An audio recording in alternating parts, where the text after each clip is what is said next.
Hello, here we are. We're going to do Deuteronomy 29, and then we're going to go into, as soon as we do 30, which I looked into it, and there's nothing weird about it. I don't remember what I'm thinking of, something from the last time we went through this.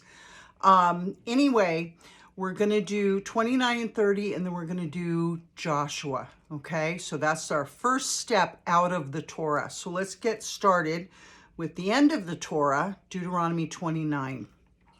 These are the terms of the covenant the Lord commanded Moses to make with the Israelites in Moab, in addition to the covenant he'd made with them at Horeb.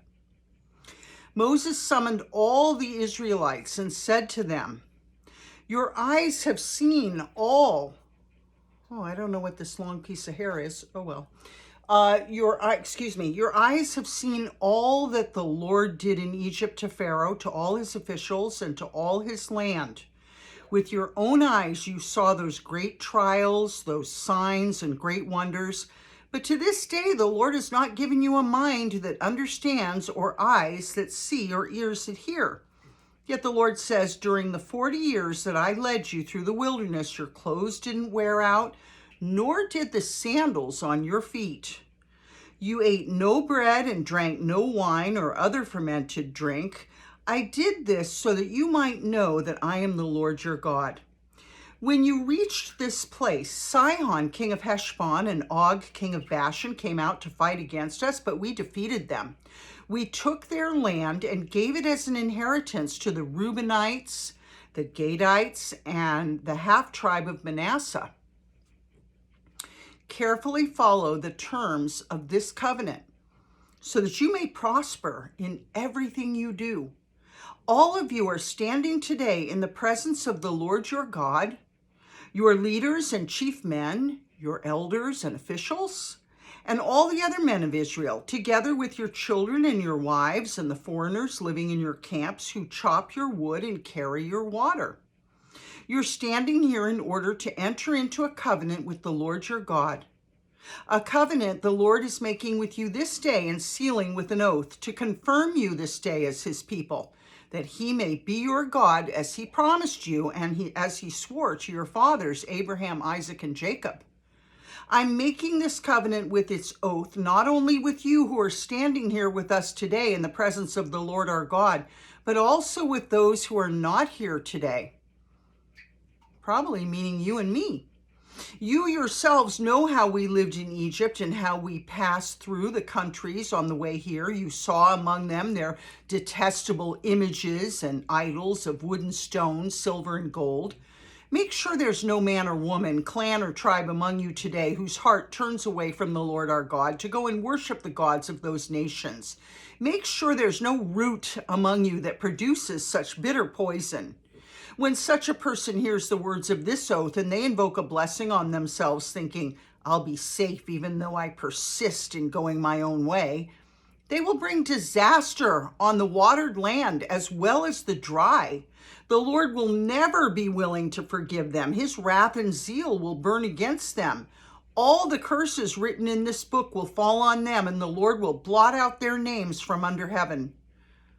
Wow, that's a deterrent. Of course, we have Jesus now, thankfully. The Lord will single them out from all the tribes of Israel for disaster, according to all the curses of the covenant written in this book of the law.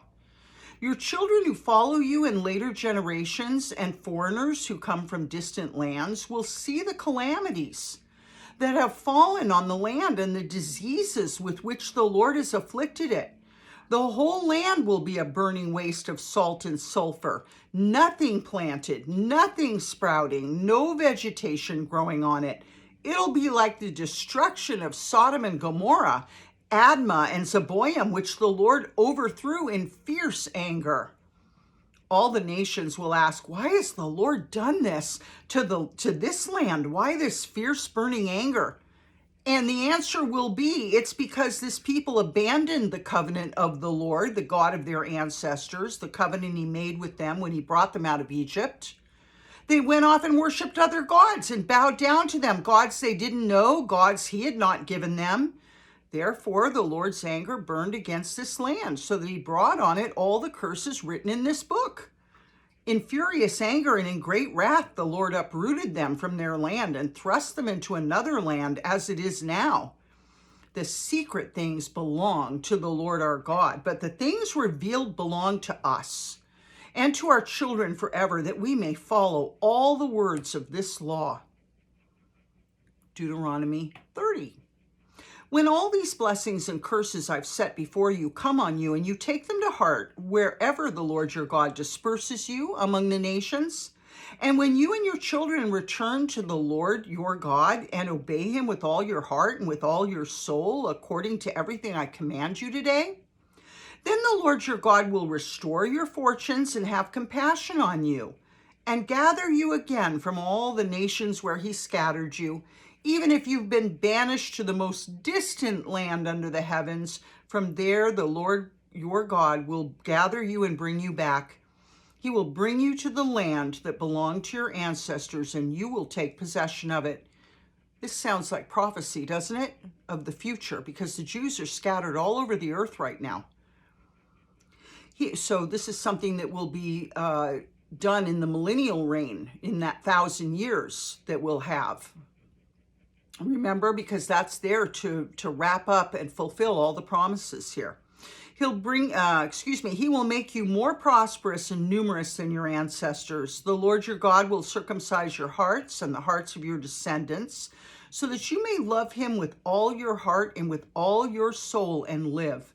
The Lord your God will put all these curses on your enemies who hate and persecute you. You will again obey the Lord and follow all his commands I'm giving you today. Then the Lord your God will make you most prosperous in all the work of your hands and in the fruit of your womb, the young of your livestock and the crops of your land. The Lord will delight in you and make you prosperous, just as he delighted in your ancestors.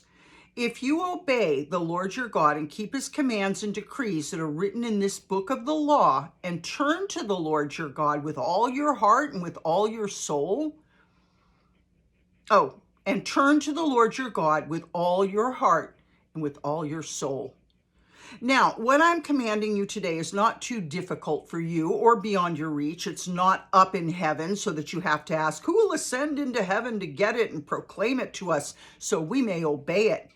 Nor is it beyond the sea so that you have to ask, who will cross the sea to get it and proclaim it to us so we may obey it? No, the word is very near you. It's in your mouth and in your heart so you may obey it. And in your heart so you may obey it. See, I set before you today life and prosperity, death and destruction. For I command you today to love the Lord your God, to walk in obedience to him and to keep his commands, decrees, and laws. Then you will live and increase, and the Lord your God will bless you in the land you're entering to possess. But if your heart turns away and you're not obedient, if you're drawn away to bow down to other gods and worship them, I declare to you this day that you will certainly be destroyed. You will not live long in the land you're crossing the Jordan to enter and possess.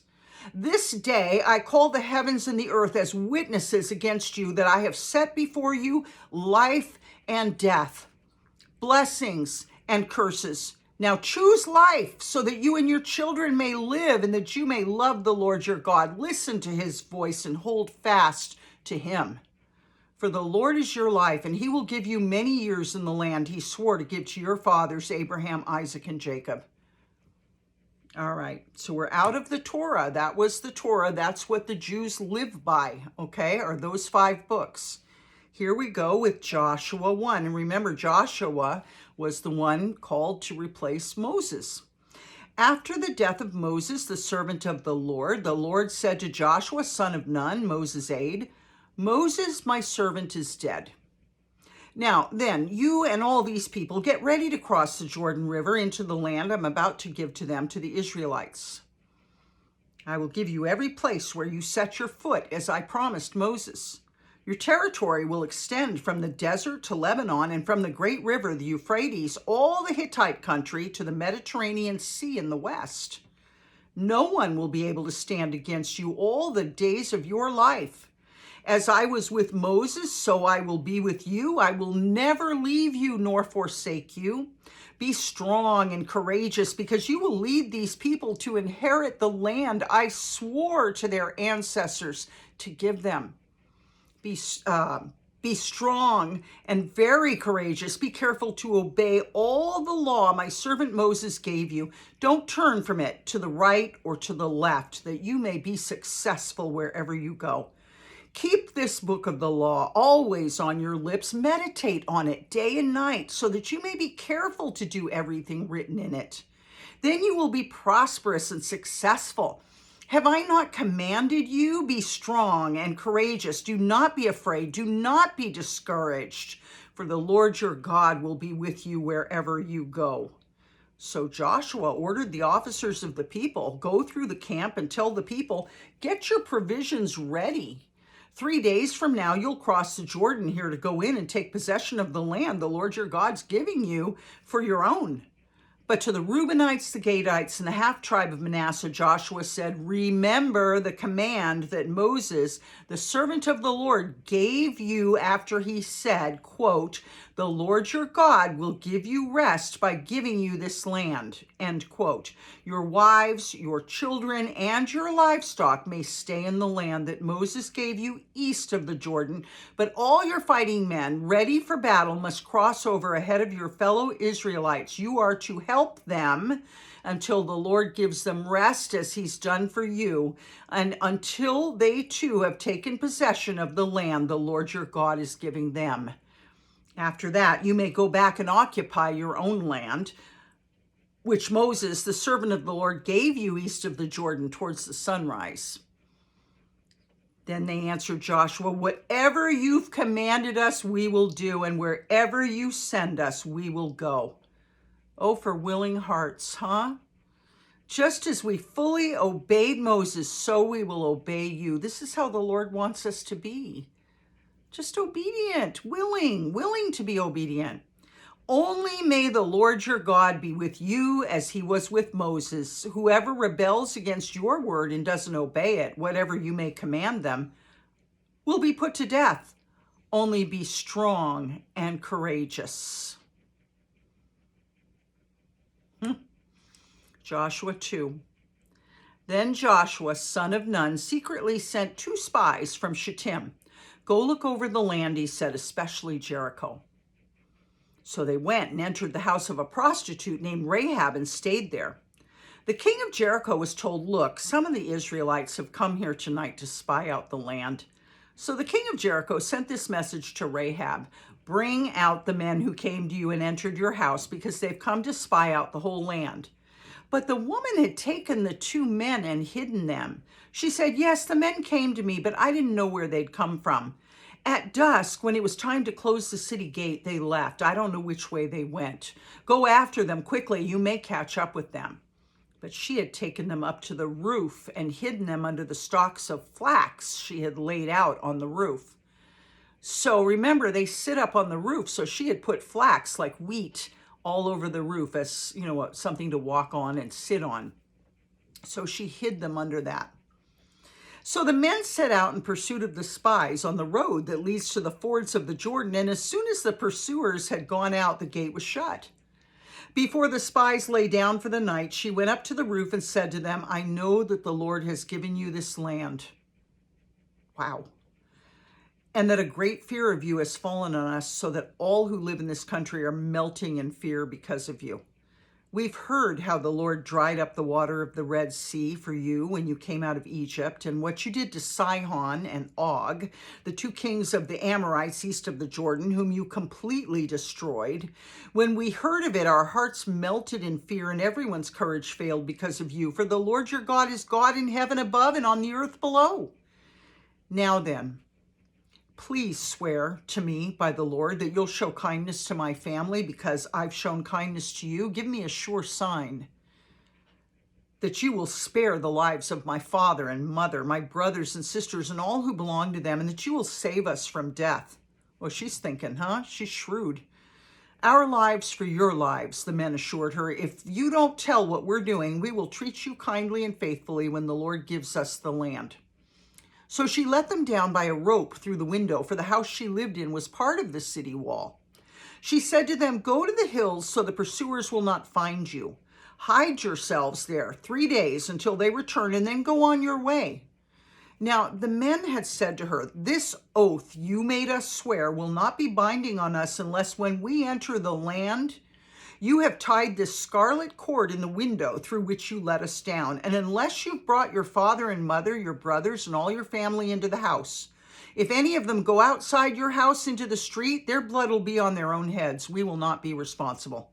As for those who are in the house with you, their blood will be on our head if a hand is laid on them. But if you tell what we're doing, we will be released from the oath you made us swear." "Agreed," she replied. "Let it be as you say." So she sent them away, and they departed. She tied the scarlet cord in the window. When they left, they went into the hills and stayed there 3 days, until the pursuers had searched all along the road and returned without finding them. Then the 2 men started back. They went down out of the hills, forded the river, and came to Joshua, son of Nun, and told him everything that had happened to them.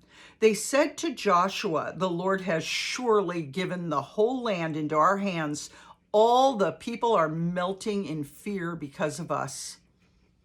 I love you very much, and I'll see you tomorrow. We'll pick it up at Joshua 3. Pray for me. I'm praying for you, and I will see you tomorrow. Good night. I love you.